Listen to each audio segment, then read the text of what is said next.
Welcome back. On September 16th, Hurricane Sally made landfall along the Gulf Coast as a Category 2 hurricane. 16 years prior, Hurricane Ivan made landfall along the Alabama coastline on the same day.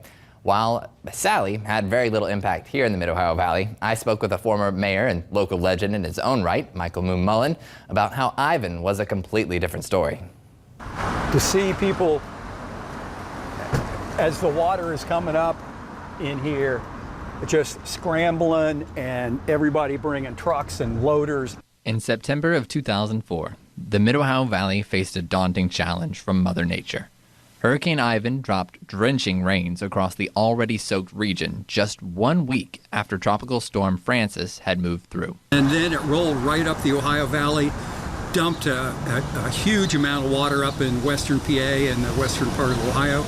5 inches of rain in 48 hours in the Mid-Ohio Valley. It just was so much water, so little time, that the impact was truly the surprise. Even as the rain fell, the Ohio River continued to rise. Crest of almost 45 feet, just devastating. And we, that level of it coming at night when people weren't prepared. So, by the time folks woke up early Saturday morning, their basements were full.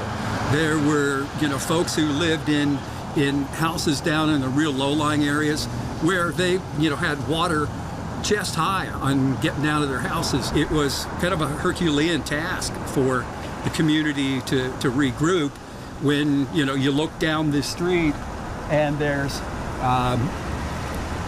8 or 10 inches of Ohio River mud. And that's just the stuff that you can see and clean. The cleanup process would take over a week, with recovery taking far longer. We did have great help from the Ohio National Guard and ODOT in that we could utilize a lot of their trucks and inloaders. It was physically start at one end and scrape down, pile it all up, and throw it in the back of a dump truck. Thankfully, we had great coordination with the county, with the state, with the feds. So we had a lot of resources that came, in time, but still that doesn't mitigate that, that so many people were affected by loss of property, loss of business. We had to put together a grant program that small businesses could get up to $1,000 just to, at that point, pay for cleaning or pay for some extra employee time, something to do that. But those were just all kind of special things that we figured out. While this flood never reached the heights of the flood of 1913, Marietta and the Mid-Ohio Valley showed their resilience once again. Sometimes adversity brings out the best in people. That was one of those experiences that, even though it was a horrendous event and great loss of property and economic damage and a heck of a mess, I think we're stronger for it. People have been dealing with high water here since 1788.